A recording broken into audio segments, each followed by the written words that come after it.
Well, hello, R.J.C. And thank you to Senator David Perdue. Thank you for that kind introduction. And you give Senator David Perdue another round of applause for his outstanding leadership in the United States Senate. To Ambassador Dannon, Governor Noem, Senator Graham, distinguished members of Congress, honored guests, it is great to be back to the annual meeting of the Republican Jewish Coalition.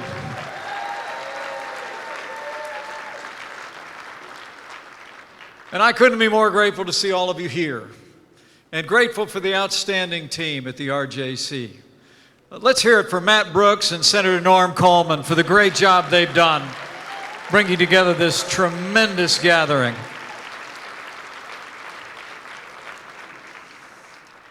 And it's also great to be here with a Marine Corps mom and a champion of military families who happens to be my wife of 33 years. Would you join me in welcoming the Second Lady of the United States of America, Karen Pence?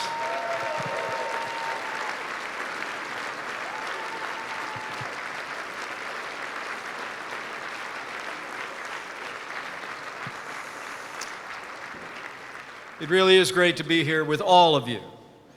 And Karen and I, though, were especially delighted to see here today two heroes of ours, and heroes of people in this room, and heroes of people all across this nation, Sheldon and Miriam Adelson.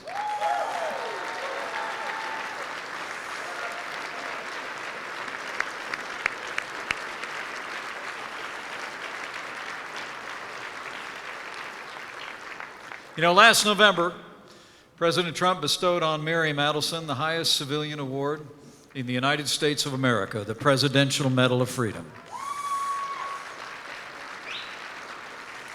It was a fitting tribute for her lifetime of service, but it was also a fitting tribute for the immeasurable contributions that they both have made to the United States of America and to strengthening our friendship with our most cherished ally, the State of Israel. So would you join me one more time in thanking Sheldon and Miriam Adelson for all they've done for the cause of Republican leadership and for the Jewish people. God bless you both.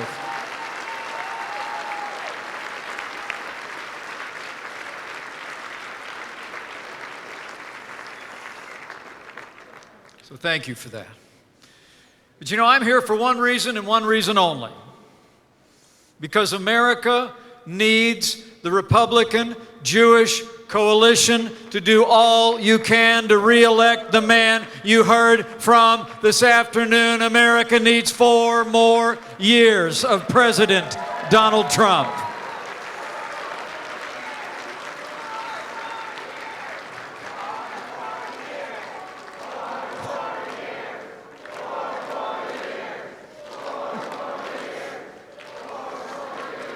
You know, it's the greatest honor of my life to serve as Vice President to President Donald Trump. And as you heard again today, President Trump is a man of his word, and he's a man of action. We're making America prosperous again. We're making America safe again. And history will record that President Donald Trump is the greatest friend of the Jewish people ever to sit in the Oval Office of the White House.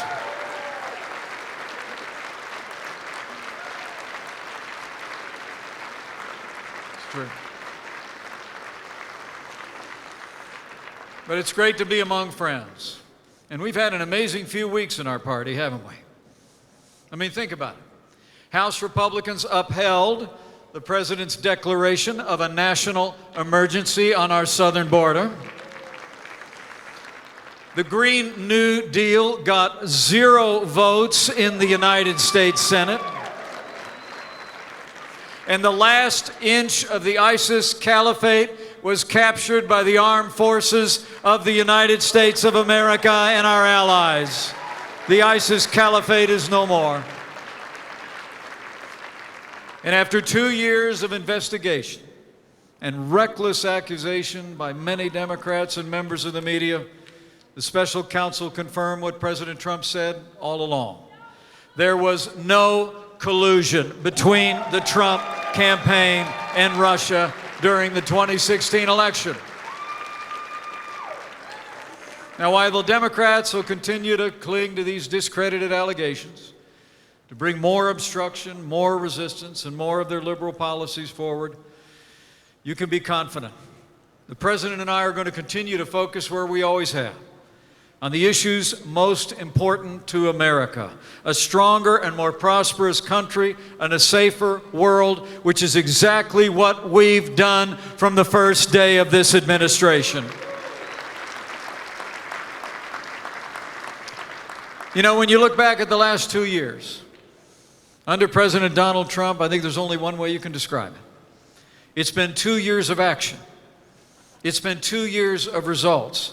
It's been 2 years of promises made and promises kept. But we're just getting started, R.J.C. With the support of all of you in this room, we elected Republican governors in Ohio, in Florida, in South Dakota, and in states around the Union. We expanded our majority in the United States Senate, and with your help, we're going to win again in 2020 when we re-elect President Donald Trump for 4 more years.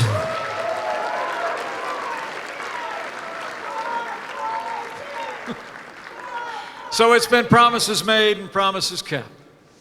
I mean, think about it. President Trump promised to roll back federal regulations when we were campaigning, regulations that were stifling our economy. And with your strong support, this president has signed more laws cutting federal red tape than any president in American history. This president promised to unleash American energy. We approved the Keystone and Dakota pipelines. We withdrew the United States from the job-killing Paris Climate Accord. And today, the United States is the world's largest producer of oil and natural gas. The president promised to forge new trade deals that put American jobs and American workers first. We negotiated a better deal for America. The United States-Mexico-Canada agreement is now sent to Capitol Hill, and as we speak, we're standing strong for a more free, fair, and reciprocal trading relationship with China that protects the private property rights of Americans and American businesses. And this president kept his promise with strong support from Republican majorities in the House and the Senate when he passed legislation that cut taxes across the board for working families, small businesses, and companies across the nation. The largest tax cut and tax reform in American history. And the results have been nothing short of extraordinary. In just over 2 years, businesses large and small have created 5.5 million new jobs.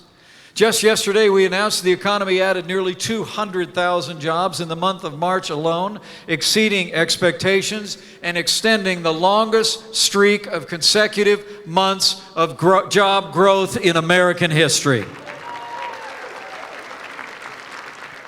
The stock market is soaring. Nearly 5 million Americans have been lifted off food stamps. The unemployment rate is at a 50-year low, and there's more Americans working today than ever before. Everywhere you look in America, thanks to this president's leadership, strong Republican support on Capitol Hill, confidence is back. Jobs are back. In a word, America is back, and we're just getting started. But you know, it hasn't been just about jobs. We've also strengthened the foundation of our economy.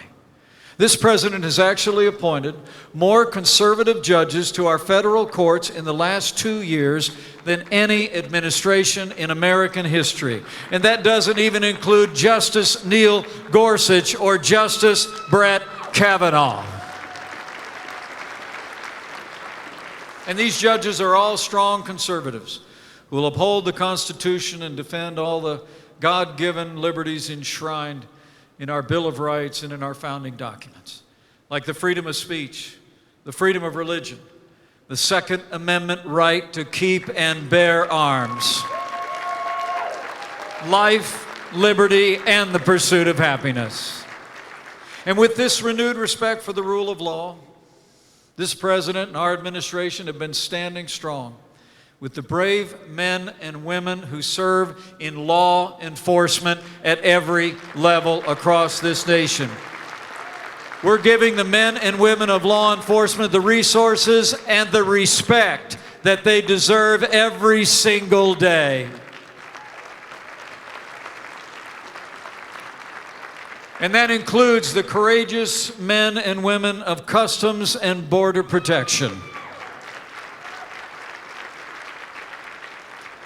You know, just yesterday, we were in Houston, Texas, where we met with officers of immigrations and customs enforcement.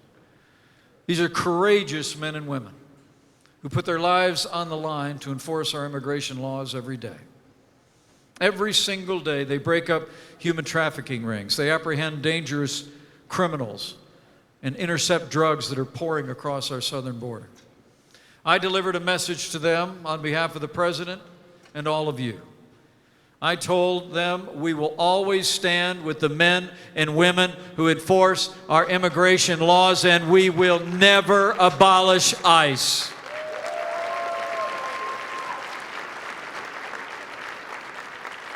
Make no mistake about it. No matter what you hear from the Democrats and their allies in the media, we have a crisis at our southern border, and it's like nothing we've ever seen before. As the President said earlier today, we're on track to apprehend more than 1 million illegal immigrants at our southern border this year alone. Last week, Customs and Border Patrol saw more than 4,000 illegal immigrants attempt to enter our country in a single day, the highest they've seen in nearly a decade. And in March, CBP saw more than 100,000 enforcement actions, more than they've seen in the last 10 years. For the first time ever, the majority of illegal immigrants coming into our country are unaccompanied minors and families who are being exploited by drug cartels and human traffickers on the long and dangerous journey north. Now, Democrats say it's a manufactured crisis, but the only thing manufactured is their outrage.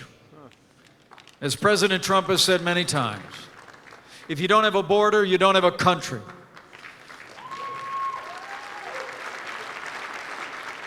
That's why, since the first days of this administration, we've been working to secure our border, enforce our laws. And we've already started to build that wall on the southern border of the United States. You know, every day that we don't secure our border, we're allowing this crisis to worsen and for lives to be endangered on both sides of the border. That's why President Trump took such strong action for border security when he used his authority to declare a national emergency at our southern border. And we're grateful for the support on Capitol Hill for the President's measure among Republicans in the House and the Senate. Bottom line, the President is doing his job. Border Patrol agents are doing their job. It's time for Congress to do its job and close the loopholes in our immigration laws that are driving the humanitarian crisis on our southern border. Congress must act, and Congress must act now.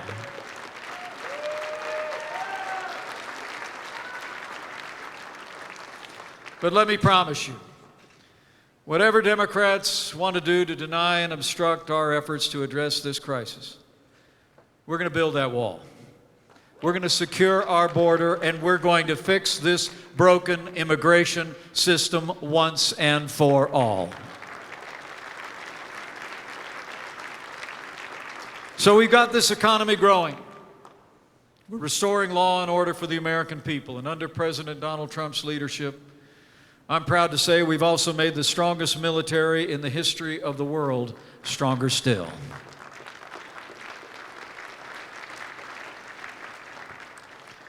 The armed forces of the United States of America are the greatest force for good the world has ever known. and the men and women who serve in our armed forces today not only make our nation more secure, they make their families and the American people proud every day.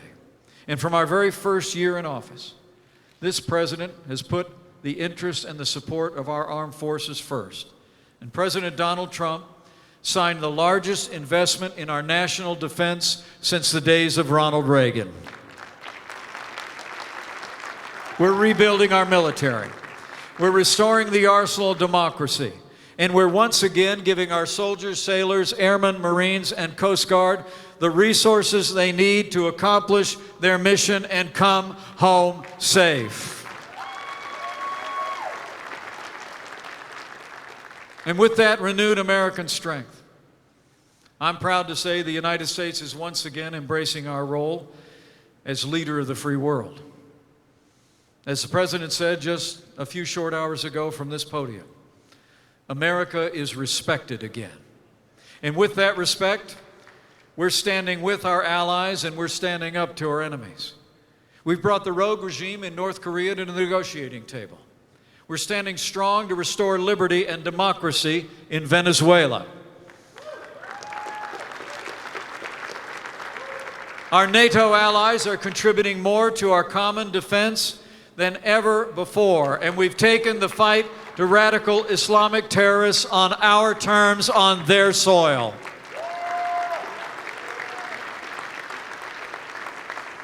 And under President Donald Trump, if the world knows nothing else, the world knows this: America stands with Israel.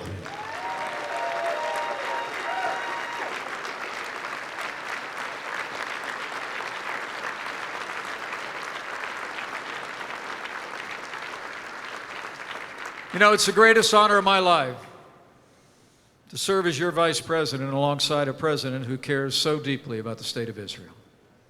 We stand with Israel today for the same reasons the American people have always stood with Israel. Her cause is our cause. Her values are our values. And her fight is our fight. We stand with Israel because we believe in right over wrong, in good over evil, in liberty over tyranny. President Trump promised that Israel would have the resources and the tools to defend itself by itself. And I'm proud to report that American support for the security of the state of Israel has never been stronger. And Israel's military is stronger than ever before. And we've taken action to strengthen Israel's position. President Trump promised to shut down the PLO office in Washington, D.C. if the Palestinian Authority refused to take immediate steps to stop funding terrorists who murder innocent Israeli civilians. And when the PLO refused, President Trump shut it down. And today, thanks to so many of you and thanks to the strong leadership of Senator Lindsey Graham, the Taylor Force Act is now the law of the land.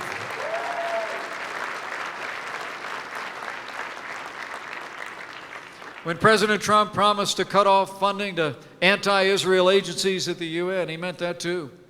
And last year, the United States ended all U.S. contributions to UNRWA at the UN. And of course, last year, President Trump did what prior administrations had promised to do, what Congress had said America would do. He had the courage to do when he moved the American embassy to Jerusalem, the capital of the state of Israel.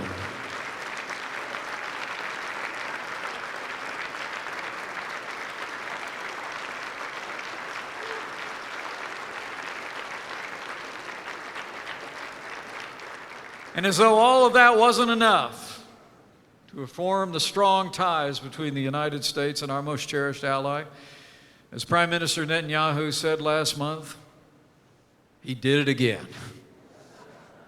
For 20 years after Israel's rebirth, Syria held the Golan Heights with its massive artillery. It held Israel hostage. That crucial region changed hands only after Israel won a war that was forced upon her. And for generations, leaders recognized the Golan Heights as critical to the strategic security of the state of Israel. But President Trump didn't just recognize that reality. He took action. And for the first time in 52 years, the President of the United States formally recognized Israel's sovereignty over the Golan Heights.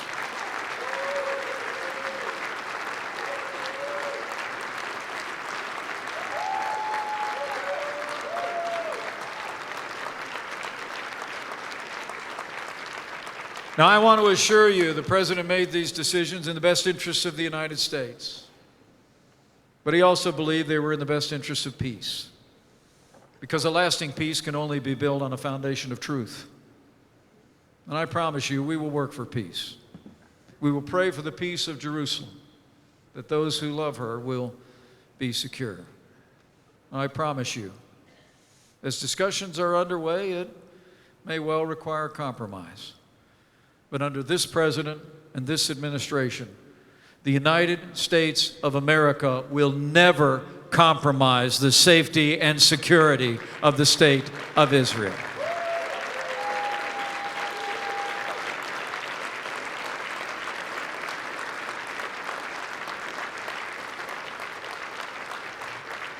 President Trump and I are proud to stand with all of you today, tomorrow, and always to strengthen the ties that bind the American people and the people of Israel.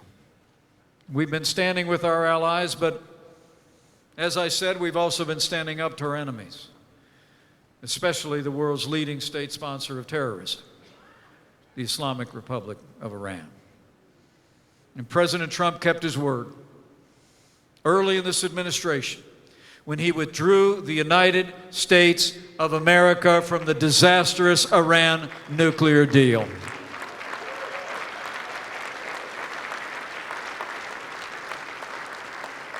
The Islamic Republic of Iran supports terrorist proxies. It fuels conflicts in the region. It plots terrorist attacks on European soil. And it openly advocates the destruction of the state of Israel. You know, in February, Karen and I stood and prayed at the Auschwitz-Birkenau Nazi death camp in Poland. It was our first time ever to visit that place. And it was a deeply moving experience. As we walked about those deserted grounds, we saw the gas chambers, the piles of personal effects, the little shoes. It reinforced our resolve that our answer to this unspeakable tragedy for this and every generation must be never again. Never again. Never again.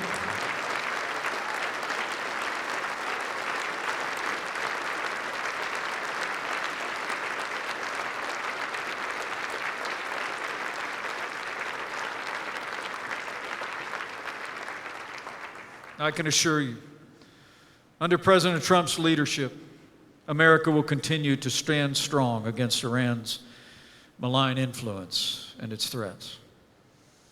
This president will also, and this administration will also, ensure that America will never allow Iran to obtain a nuclear weapon.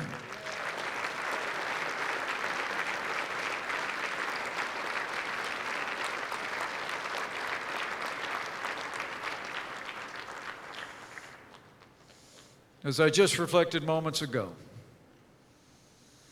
history teaches that when an authoritarian regime breathes out vile anti-Semitic hatred and threats of violence, we must take them at their word.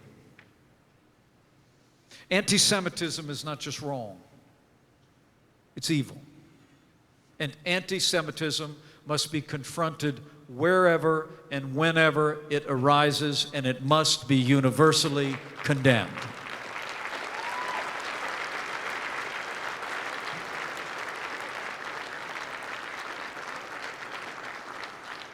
It's remarkable to think that last month Democrats in Congress could not bring themselves to unilaterally condemn anti-Semitic tropes that were distributed by one of their members. And last week, you deserve to know that nearly every Democrat member of the House of Representatives voted to block legislation that would reject the BDS movement. It's astonishing to think that the party of Harry Truman, which did so much to help create the State of Israel, has been co-opted by people who promote rank anti-Semitic rhetoric and work to undermine the broad American consensus of support for Israel. Anti-Semitism has no place in the Congress of the United States of America, and anyone who slanders those who support this historic alliance should never have a seat on the Foreign Affairs Committee of the House of Representatives.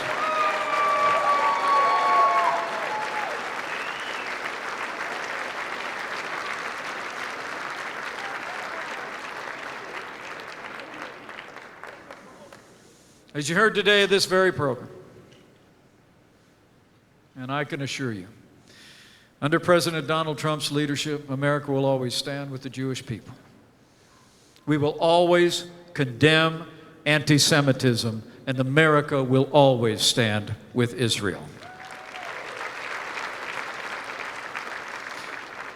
So in just 2 years under President Trump's leadership, from the world stage to here at home, America is winning again. And I don't know about the rest of you, but I'm not getting tired of it at all. But to keep on winning, the American people have a choice to make in the next year and a half. It's a choice of whether we let Democrats take America on a hard left turn and lose all the gains that we fought so hard to attain, or whether we re-elect a president who's fighting every day to make America great again. That's the choice. Now, I know the choice you'll make, but we need to make sure it's the choice that America makes. That America chooses more strength, more jobs, more security. And that America chooses 4 more years of President Donald Trump.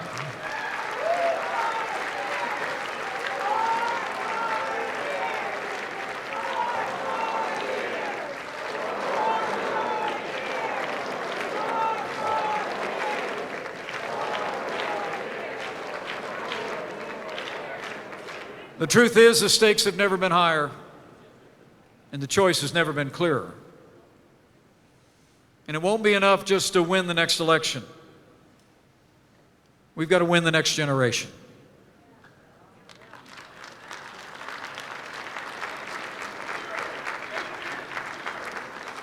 You know, America was founded on a simple but profound principle. And that principle is freedom.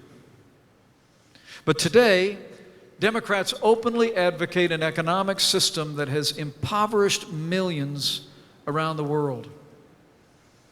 And that system is socialism. But it was freedom, not socialism, that gave us the most prosperous economy in the history of the world. It was freedom, not socialism, that ended slavery, won 2 world wars, and stands today as the beacon of hope for the world. It was freedom, not socialism, that's moving us beyond the prejudices of the past to create a more perfect union and extend the blessings of liberty to every American, regardless of race or creed or color. And it was freedom, not socialism, that gave us the highest quality of life, the cleanest environment on earth, and improved the health and well-being of millions around the world. It was freedom. I mean, what Medicare for all really means is quality health care for none. And the only thing green about the so-called Green New Deal is how much green it's going to cost all of us if they ever sign it into law. You know, Margaret Thatcher probably said it best. The trouble with socialism is you eventually run out of other people's money.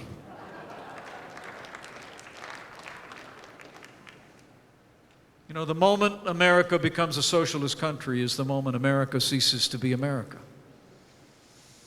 And so we must say with one voice, as President Trump said to the nation, America will never be a socialist country.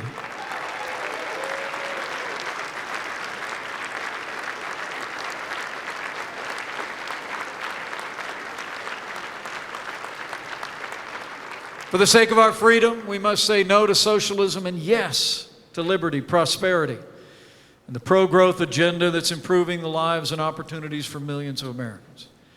But we can't do this alone. We need the R.J.C. to step up as never before. That's why we both wanted to be here today. We need you to roll your sleeves up in the days ahead. Knock on the doors, make the phone calls. We need you to give of your time and your talent and your treasure to support this cause, as it's going to be a fight. Now, the conventional wisdom says that there's going to be a battle ahead. But I think you all know what President Trump thinks of conventional wisdom. We made history in 2016, and we're going to make history again in 2020 when we re-elect President Donald Trump to the White House.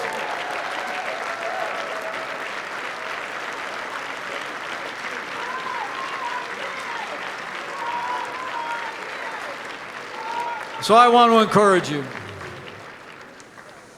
Whatever you've done before, do more. Be ready to take our case to your neighbors and your friends across this nation. As you heard from the President today, we're ready for the fight. We're determined to keep building on the progress that we've made. My fellow Republicans, you know you elected a fighter in 2016 to be President of the United States, and I'm asking you to keep on fighting right through November 3rd, 2020. As the President said today, we are the party of all Americans. We're the party of the American worker. We're the party of the American family. And we're the party of the American dream. You know, David Perdue, just a few moments ago, said that some people think the President and I are a little bit different.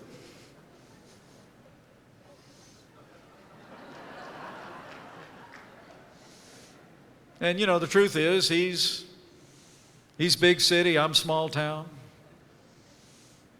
He's larger than life, I'm not.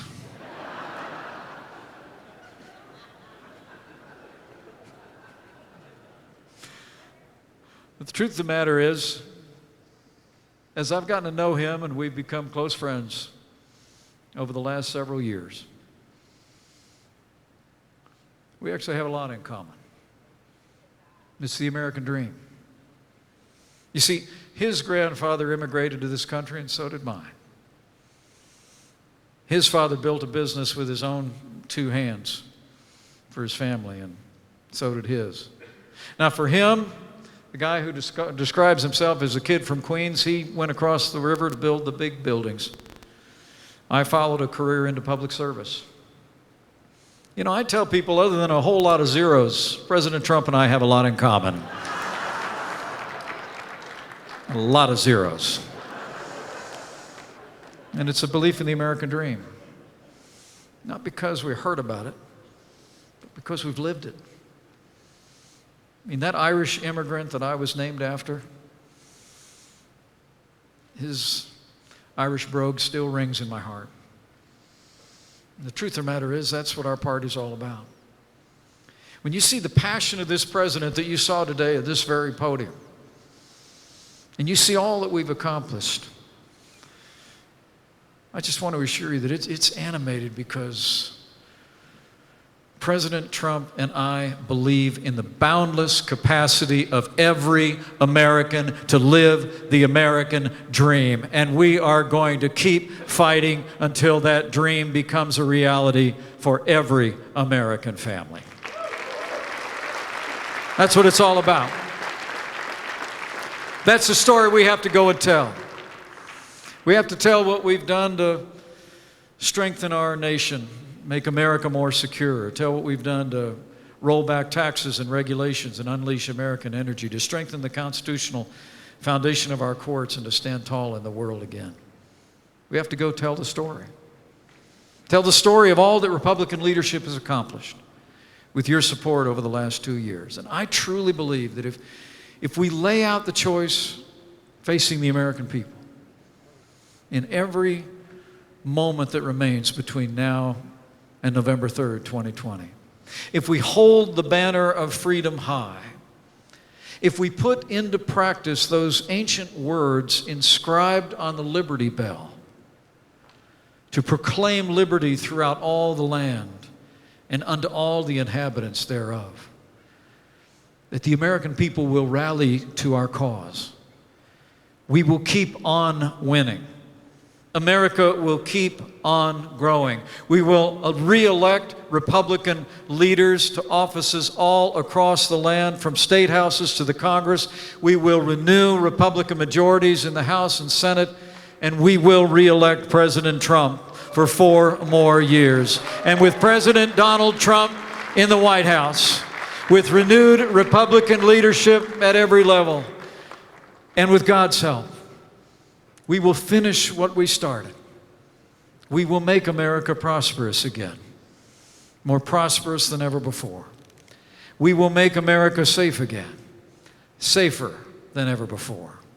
And to borrow a phrase, we will make America great again. Thank you. God bless you, and God bless the United States of America.